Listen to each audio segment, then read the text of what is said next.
Aujourd'hui, le recrutement de nouveaux talents est une véritable épreuve. Il devient d'autant plus complexe pour les agences médias en recherche perpétuelle de profils experts dans leur domaine. Devenus de plus en plus exigeants, les candidats recherchent une entreprise qui pourra leur offrir à la fois un cadre de travail satisfaisant, des opportunités pour grandir et évoluer professionnellement, ainsi qu'une culture d'entreprise positive et inclusive. Les agences doivent désormais conjuguer marque employeur et besoin accru d'expertise opérationnelle. Pour ce faire, elles doivent mettre en place une stratégie RH solide qui prend en compte les besoins des employés et cette nécessité d'avoir les compétences au sein même de ces équipes. Bonjour Véronica. Bonjour Michel. Bonjour Anne-Sophie. Bonjour. Bonjour chère Yann. Bonjour Michel. Première question pour toi Véronica. Aujourd'hui, on constate une tension dans le recrutement des profils au sein des agences. De ton point de vue, pourquoi ? Alors oui, effectivement, il y a une tension dans beaucoup de métiers. Beaucoup de secteurs sont touchés et en particulier dans les agences, on a une tension qui s'est accélérée dans le recrutement sur les métiers de la tech et du numérique. Et en fait, si on regarde, c'est quelque chose qui était là depuis quelques années, mais qui s'est vraiment accéléré en 2021, juste à la sortie de la crise. Pourquoi ? Parce que pendant la pandémie, en fait, la Covid a été un accélérateur incroyable de tout ce qui est commerce en ligne.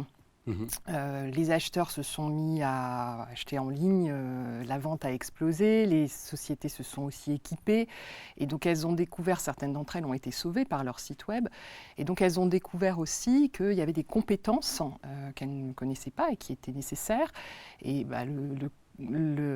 la conséquence, c'est effectivement un boost de la demande de cette typologie de métiers et donc des recrutements de plus en plus forts en matière de technologie, de numérique, des nouveaux métiers qui se sont développés. Et en particulier tout ce qui est développeur, la CRM, les data analystes, tous ces métiers-là qui ont grandi et qui se sont fait connaître avec cette pandémie. Ce qui a aggravé le phénomène quelque part, c'est qu'en 2021, il y a eu aussi une année record sur la French Tech qui se porte super bien. Et donc de nouveaux acteurs, de nouvelles startups qui viennent aussi demander des talents qui ont ces compétences-là. Donc on est en compétition multipliée de fait. Alors justement, tu parles de nouvelles compétences, de nouveaux métiers que l'on découvre dans le domaine du développement, de CRM, dans le domaine de la data. Justement, chez Publicis, quelles sont les solutions que vous avez envisagées pour faire face à ce nouveau défi de recrutement de nouveaux talents ? Plusieurs solutions. D'abord, si on regarde pourquoi il y a cette pénurie, on a deux gros phénomènes en fait. Un premier phénomène, on va balayer un petit peu devant notre porte, c'est que le monde de la pub, ça fait plus autant rêver qu'avant. On n'est plus dans les années 80, les Mad Men et autres. Et donc, on est obligé aussi de travailler sur réenchanter ce monde-là et donner de la visibilité à ce qu'il est aujourd'hui, parce qu'il s'est énormément transformé. On nous accuse souvent, ou on nous associe en tout cas souvent au commerce. On pousse à la consommation. On nous associe aussi à souvent des métiers difficiles, des métiers de tension, de pression de la part des clients. Parfois, on est associé aussi à des salaires peu compétitifs. Et puis, quand on est Publicis, on est aussi targué d'être un grand groupe. Et donc là, notre rôle à nous, c'est d'expliquer que c'est aussi notre puissance et notre position de leader qui nous permet justement de donner aux talents une accélération dans leur carrière et d'être cette école qu'on nous reconnaît être, cette école de l'apprentissage. Les gens savent qu'en passant chez Publicis, vous avez une carte de visite qui est excellente. Mais c'est grâce à notre puissance qu'on donne ça. Et c'est notre puissance qui nous permet aussi d'offrir des parcours variés. On a 26 agences qui regroupent et qui représentent énormément de métiers, du média jusqu'à la tech, la data, en passant évidemment par la créa qui est l'origine de Publicis, mais aussi par la prod. Et donc voilà, être un grand groupe, c'est accompagner aussi la transformation de nos métiers c'est faire nos métiers autrement, avec beaucoup plus de responsabilités, notamment sur les moyens de production, sur comment on est plus éco-responsable, comment on a moins d'impact environnemental, tout en ayant plus d'impact sur les gens. Donc ça, c'est le premier phénomène, cette pénurie qui est due à cette position. Et puis le deuxième grand phénomène, c'est qu'en fait, on subit la crise de croissance, hein, où on est en plein dedans. On ne va pas s'en plaindre, mais quand même un peu. Et de fait, le business évolue plus vite que les écoles ne peuvent nous fournir des élèves ou des jeunes qui sont formés. Et aujourd'hui, parce qu'il y a cette accélération du commerce, il y a des nouveaux outils qu'il faut prendre en main. On a des talents qui ont besoin d'apprendre vite des nouvelles expertises, qui sont des expertises rares, difficiles, techniques. Et les écoles ont parfois encore du mal un petit peu à suivre, ou elles sont un peu en décalage. Notamment, elles regardent encore le marketing classique versus le marketing digital, alors qu'en fait, aujourd'hui, il faut vraiment mêler les deux. Et bon, la solution qu'on a trouvée pour ça, c'est nous-mêmes aussi d'accompagner certaines écoles dans leurs programmes, dans la façon dont ils rédigent les programmes. On a un super partenariat avec l'Effray, par exemple, pour la partie ingénieur. Et puis, on a aussi des partenariats comme celui qu'on a avec Yann depuis plusieurs années pour former, là en l'occurrence, des traders médias, où on a vraiment cette optique de qu'est-ce qu'on a besoin dans l'entreprise pour réaliser une bonne formation. Merci Véronica. Alors justement, tu parlais de décalage parfois dans les formations. Et justement, Yann, qui est ici, qui représente un organisme Origami, qui accompagne un certain nombre de personnes qui veulent se réinsérer dans le monde de l'entreprise, notamment à travers les métiers du digital. Yann, de ton point de vue en tant qu'observateur, comment tu envisages les solutions pour aider les agences à trouver la perle rare, les perles rares pour assurer les fameuses nouvelles compétences, en tout cas les nouveaux métiers qu'évoquait Véronica? Alors oui, Véronica parlait de l'engouement pour la publicité qui en effet n'est pas là, malheureusement. Pas encore. Et ça c'est quelque chose qu'on doit faire ensemble, que je dis on, c'est l'industrie entière en fait. Là on a fait des choses avec Alliance Digitale justement à ce sujet-là pour aller expliquer les environnements, les métiers, etc. Enchanter le monde de la publicité. Exactement. En fait, il est déjà enchanté en vrai. C'est juste qu'il faut montrer à quel point il l'est. Et là, c'est un travail. Il y a un travail de marque employeur que font chaque marque, mais il y a aussi un travail de marque industrie qui doit être fait. Et donc ça, c'est un chantier qui démarre et qui est important. Donc ça, c'est déjà ça. C'est que les gens sachent que ça existe. Et du coup, qu'ils aient envie d'y travailler. Ensuite, il faut arriver à élargir le bassin. Aujourd'hui, on va chercher ces profils-là toujours dans les mêmes endroits. Et comme je le disais, les écoles n'arrivent pas à fournir à la vitesse à laquelle elles doivent fournir, en fait. Donc, du coup, en élargissant le bassin, en allant chercher des profils que normalement on ne serait pas allé chercher, des profils universitaires, des jeunes qui ont décroché à un moment donné, mais qui sont brillants et qui, du coup, ont du potentiel, des gens qui ont fait une carrière déjà, mais qui ne leur plaisait pas ou qui ont envie de changer, etc. Et en leur donnant une chance, tu parlais justement d'entreprises qui éduquent. Ben, c'est pareil, l'entreprise, elle a aussi un rôle en fait autour de ça. Et ça, pour ça, l'alternance, l'apprentissage sont des super outils. Et donc, en collaborant comme ça, on arrive à faire des choses. Nous, on va chercher des talents partout. En fait, sans aucune discrimination, ni négative ni positive. Et en fait, du coup, on a un peu une représentation de la société dans nos promos. Tu parlais des programmes. En effet, là aussi, il y a un chantier qui est l'itération et toujours mettre à jour les programmes. Et là, c'est l'intérêt des cycles courts. Quand une école travaille sur un master, elle travaille sur 5 ans. Le temps de faire le programme, ou 3 ans si elle prend un bac plus 2, le temps de faire le programme, de faire les syllabies, donc la partie pédagogique, de mettre en œuvre, d'accompagner les gens, en fait, sa première promo, elle va sortir 4-5 ans après. Ouais. Et le marché aura eu le temps d'évoluer entre-temps. Le retail média, ça existe depuis 3 ans. Donc, exactement. Que des nouveaux métiers. Et donc, là, nous, on est sur des cycles de 3 mois et un an d'alternance. Donc là, en 4 ans, on a fait 47 promos. Donc, du coup, voilà. Là où avant, il fallait 50 ans. Voilà, c'est ça. Ouais. Mais du coup, les itérations, en fait, on va prendre les feedbacks des entreprises qui vont nous dire là, non, attends, ça serait mieux, comme tu le disais, qui vont travailler avec nous, qui vont dire, ce serait mieux qu'ils sachent faire ça plutôt, ou ça comme ça, ou ça a changé. Et nos responsables pédagogiques sont des experts, donc ils vont aussi rentrer là-dedans. Et donc, on va comme ça améliorer les programmes et du coup fournir des recrues encore mieux formés, les accompagner pendant 1 an avec les entreprises. Et ensuite, après, c'est clair qu'ils ont un CV qui est extraordinaire. Merci Yann. Alors Anne-Sophie, je le disais dans mon introduction, Google aide depuis des années des milliers, pour ne pas dire des millions d'entreprises pour affronter un certain nombre de défis, que ce soit dans le monde du business, que ce soit dans le monde de la création, ou dans le monde du recrutement, et ça on le sait moins. Du côté de Google, quelles sont les solutions que vous envisagez pour aider justement les agences de communication à faire face à ce défi de recrutement ? Oui, donc tu l'as dit, ça fait pas mal d'années maintenant que Google est engagé sur ces problématiques d'accès aux compétences numériques. On a commencé en fait en 2012, il y a exactement 10 ans, en lançant un programme qui s'appelait Google, qui s'appelle toujours d'ailleurs Google Atelier numérique, et qui a permis de former 700 000 Françaises et Français aux compétences numériques. Donc ces personnes, on va les accompagner sur les fondamentaux du numérique, et on va s'adresser à la fois à des publics de professionnels, des commerçants, des artisans, des indépendants, qui se posent des questions sur comment je fais avec le numérique, comment je mets mon commerce en ligne, comment je travaille ma visibilité, mais une grande partie aussi des personnes qu'on accompagne, ce sont des demandeurs d'emploi qui s'interrogent sur, par exemple, la meilleure façon de passer un entretien en ligne ou la meilleure façon d'utiliser les outils du numérique pour préparer son CV et son entretien.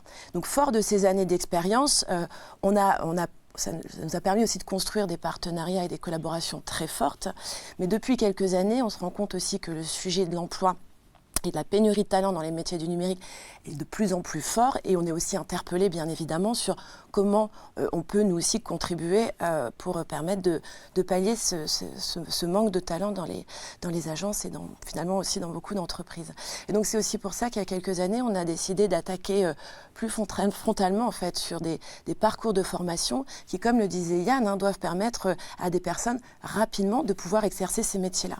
Et donc on a décidé d'attaquer ce sujet sur 2 fronts. D'un côté, comment est-ce que nous, Google, on peut aussi collaborer avec des acteurs dont Origami pour fournir des formations qui sont adaptées.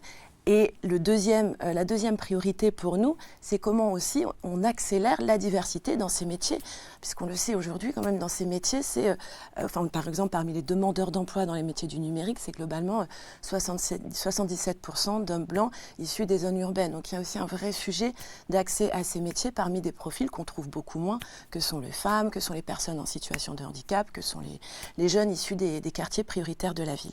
Et donc il y a quelques années, quelques mois, même il y a 1 an et demi, on a lancé un premier programme qui s'appelle le Bootcamp numérique en collaboration avec Origami, mais également avec Pôle emploi et l'AFDAS, opérateur de compétences, pour permettre à des cohortes de jeunes de pouvoir, pendant 15 mois, se former au métier du marketing digital et d'accéder ensuite à des postes en agence. Donc c'est 12 mois d'apprentissage et 3 mois de cours, donc c'est très pratico-pratique, c'est très illustré, et c'est un diplôme qui est reconnu diplôme d'État, donc vraiment pour leur donner une caution très forte.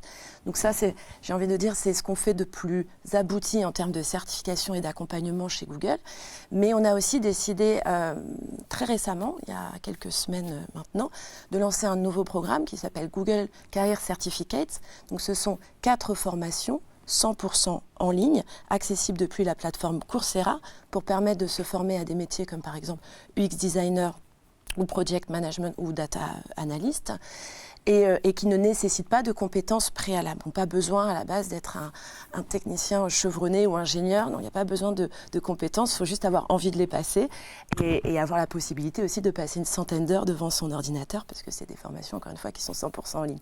Mais comme je te le disais, notre priorité, c'est évidemment la mise à disposition des formations, mais notre deuxième priorité, c'est comment est-ce qu'on fait pour aller chercher, encore une fois, des publics qu'on ne trouve pas assez dans ces métiers-là, et aussi apporter une réponse à cette cette pénurie. Et typiquement, dans le cadre du lancement des Google Career Certificates, on a annoncé l'allocation gratuite de 10 000 licences. Et ces 10 000 licences, notre objectif, c'est de les distribuer avec nos partenaires de longue date, avec qui on collabore, notamment dans le cadre des ateliers numériques. Ces partenaires, je les ai évoqués, c'est Pôle emploi. Ça va être aussi les missions locales, cet organisme d'État qui aide les jeunes entre 18 et 25 ans à s'insérer professionnellement. Et puis, c'est aussi de nombreuses associations avec lesquelles on collabore depuis des années, parmi lesquelles Diversity Days ou Connexio. Donc il y a un vrai enjeu pour nous, sur ces 10 000 licences gratuites, vraiment d'aller encore une fois chercher ces publics qui vont parfois s'auto-censurer et qui ne vont pas forcément candidater naturellement pour ce type de formation. Et puis, il y a quelque chose que vous disiez aussi, Véronique Ayane, qui m'a beaucoup frappée. C'est vrai qu'on est quand même sur des métiers qui sont parfois un petit peu cryptiques dans leurs énoncés. Si je vous dis SEO ou Traffic Manager, SEO Manager, Data Analyst, déjà, c'est que des termes qui sont en anglais. On peut se sentir très vite exclu. Très vite. Vraiment, c'est une première barrière. Et quand on parle avec des universitaires, quand on parle avec des personnes qui sont impliquées aussi, ils disent finalement la première barrière, c'est ça, c'est quand même les termes qui sont en anglais, qui sont des acronymes, et c'est quand même pas facile de se projeter sur ces jobs-là. Et il y a un gros travail de démystification à faire. Et c'est typiquement il y a 2 ans, on avait collaboré Google avec Pôle emploi pour faire toute une série de vidéos avec un youtubeur Micode pour justement en 2 minutes donner à voir ce que sont ces métiers. On prenait les codes évidemment de la plateforme et sur un ton très joyeux, puis très explicite aussi, ce que ça veut dire, encore une fois, qu'être traffic manager, c'est très intéressant, mais encore faut-il le savoir. Donc voilà, il y a aussi cet enjeu-là sur lequel on est très conscient et on collabore avec notamment Pôle emploi. Merci Anne-Sophie de nous avoir décrit tous ces programmes d'accompagnement, que ce soit pour les demandeurs d'emploi, mais également pour les acteurs du marché, que sont les agences de publicité, mais également les organismes de formation qui ont besoin d'être à la page, j'allais dire, très régulièrement. Mais je reviens quand même sur un terme qui a été utilisé 2-3 fois, c'est le terme de réenchantement de la publicité. Et pour réenchanter, il faut raconter une belle histoire, mais surtout une histoire vraie. Donc, en quoi, justement, les métiers du secteur de la communication offrent des perspectives d'avenir, de ton point de vue, Véronica ? C'est intéressant, c'est ce qu'on disait, c'est qu'avec l'avènement du commerce, en fait, le secteur est redynamisé. Et aujourd'hui, il offre de nouvelles perspectives et des nouvelles opportunités en associant la tech d'un côté, la data et la créativité, la création.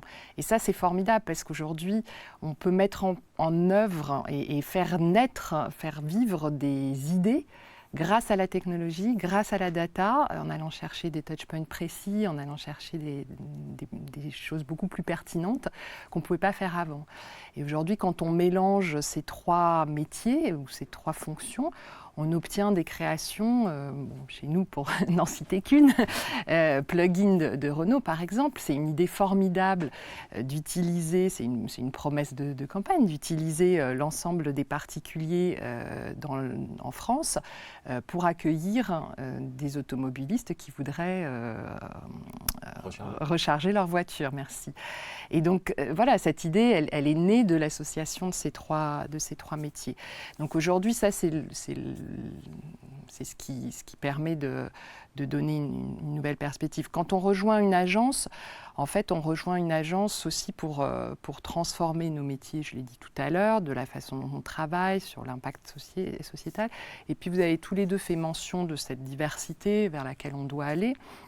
Et effectivement, ça, c'est un terrain de jeu immense parce que si Origami marche aussi bien, c'est vraiment parce qu'ils sont allés chercher, sourcer des candidats exceptionnels qui ont des soft skills. On va les former sur la partie technique. On parlait d'envie tout à l'heure. Je crois Exactement. que c'est le principal soft skills pour pouvoir aller de l'avant, mais également trouver, j'allais dire, parfois même peut-être des étudiants inspirants qui font que cette créativité, elle a lieu peut-être également au moment du cycle de formation. Mais tu nous en diras un petit peu plus tout à l'heure, j'imagine, Yann. Non, mais c'est exactement ça. C'est des gens qui sont motivés, qui sont engagés, qui ont envie.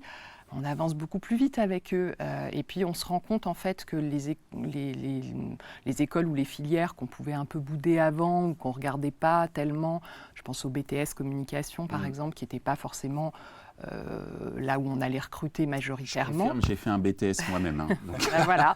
Et souvent, les étudiants qui sont dans ces BTS, ils rêvent même pas d'aller chez nous. Ils se disent que c'est complètement inatteignable. La grande agence là à Paris, c'est pas possible. Mais en fait, si. Et là, on en est à notre 3e promo avec Publicis Track, qui est un programme qu'on fait donc avec des BTS communication qu'on fait venir chez nous.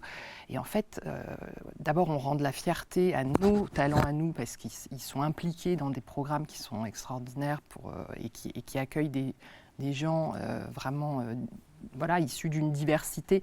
Mais l'essence même des agences de pub, c'est aussi de représenter la diversité dans la société.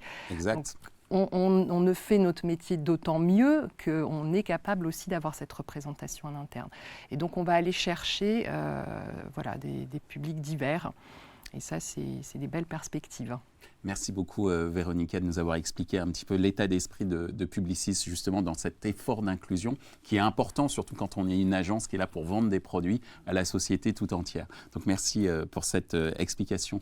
De ton point de vue Yann, de ce que tu peux voir, quelles sont les solutions qu'on pourrait envisager pour aider les agences justement à recruter plus facilement ces nouvelles compétences, ces nouveaux talents? En fait, en termes puisqu'on parle de perspective justement sur le futur, c'est des métiers qui en fait changent tout le temps.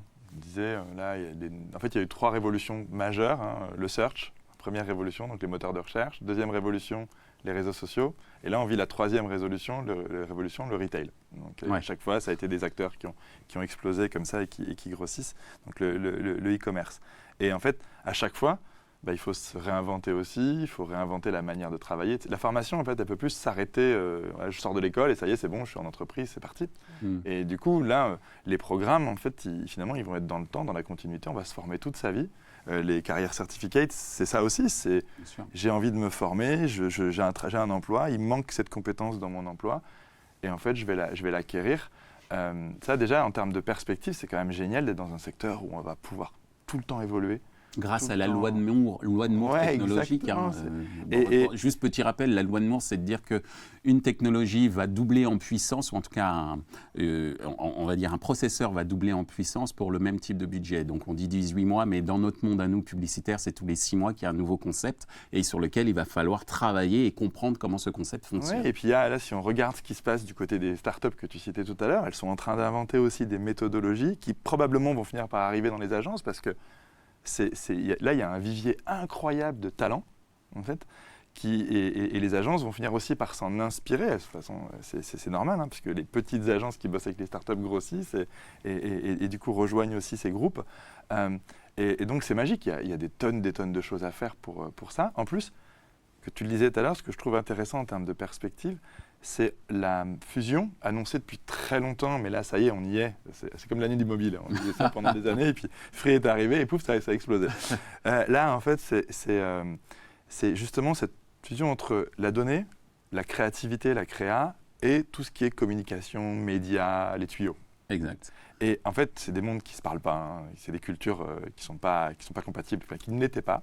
Et qui deviennent plus inclusives, en fait, par la force des choses. Exactement. Et là, ils n'ont pas le choix. Et typiquement, ce que vous avez fait avec Marcel et Blue, par exemple, on arrive et on va enfin travailler vraiment ensemble.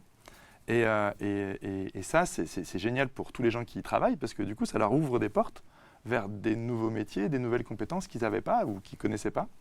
Et quand on est dans les médias et qu'on est les Madmen, on est super content d'aller côtoyer les Madmen parce que c'est un univers. Et les Madwomen aussi. Et vice-versa, c'est vrai. C'est vrai qu'il faut faire attention. Et juste pour finir sur le point de la diversité, je crois qu'on aura réussi quand ça ne sera même plus un sujet.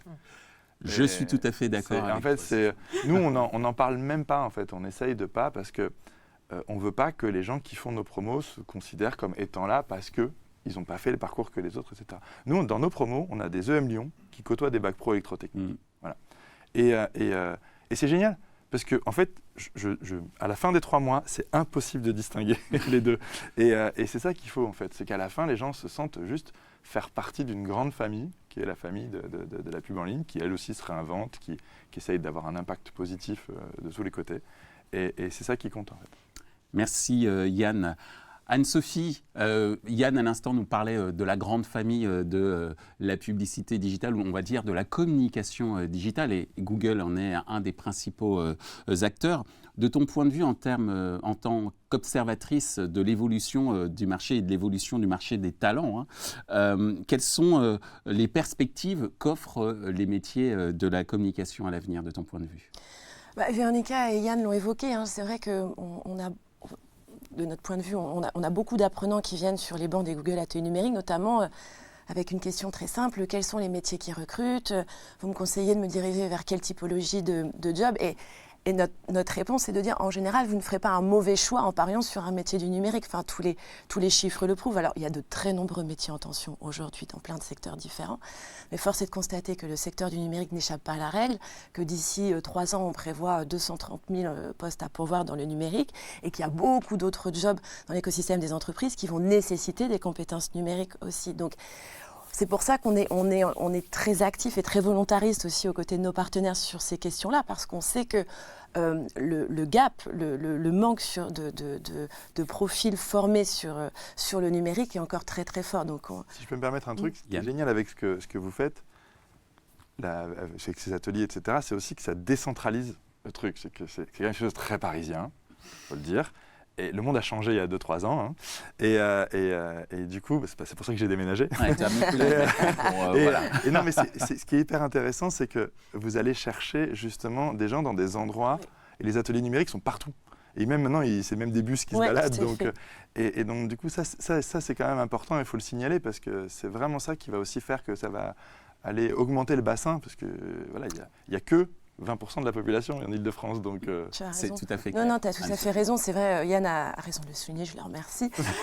Et depuis 2 ans, et c'est vrai que c'est très lié au post-Covid, on s'est rendu compte que les compétences numériques, c'est pas l'apanage des grandes villes, et qu'il y a, tu as raison, une vraie envie, une vraie appétence dans des zones plus rurales pour justement comprendre ce que sont ces métiers, comprendre en quoi le numérique c'est une opportunité, et on sent depuis quelques mois une espèce de traction très très forte qui vient notamment des zones un petit peu plus rurales, un peu moins pourvues en infrastructure. C'est aussi la ruralité. On tout à fait. Tout à fait. Souvent oublié cette partie de la société qui est très importante dans l'écosystème de l'économie française. C'est ce que je disais au début, quand je disais il y a 77% d'hommes en zone urbaine qui recherchent un emploi dans le numérique, mais la réalité c'est que vous avez raison, il y a un énorme bassin de personnes qui peuvent potentiellement être intéressées par ces métiers-là dans les zones rurales. Et donc en effet, depuis 2 ans, on s'est doté de 5 vannes ateliers numériques qui permettent à nos 40 coachs partout en France de sillonner les routes et d'aller former dans des villes de 2000, 5000, 10 000 habitants, dans des communautés de communes, partout en France, parce qu'on sent qu'il y a une vraie envie. Et c'est assez, je ne vais pas dire que c'est récent, mais en tout cas, depuis quelques mois, on sent qu'il y a un engouement très très fort qui vient de ces zones-là aussi. Eh bien, merci Anne-Sophie, merci Véronica, merci Yann, de nous avoir sensibilisés sur les enjeux en termes de recrutement au niveau des agences, mais également des enjeux, j'allais dire, au niveau sociétal, pour avoir attiré toujours plus de nouveaux talents venant d'horizons différents, que ce soit d'un point de vue géographique, on parlait de ruralité à l'instant, que ce soit en termes de, j'allais dire, de background culturel ou de formation. Merci en tout cas de nous avoir donné envie, puisqu'on parlait de réenchantement aussi du secteur de la publicité. J'espère que ce programme aura donné envie à beaucoup de gens qui nous regardent de reprendre espoir ou de garder espoir pour intégrer les métiers du numérique et rejoindre le monde fabuleux de créativité que sont les agences de publicité. Donc merci à vous. Merci beaucoup. Merci Michel.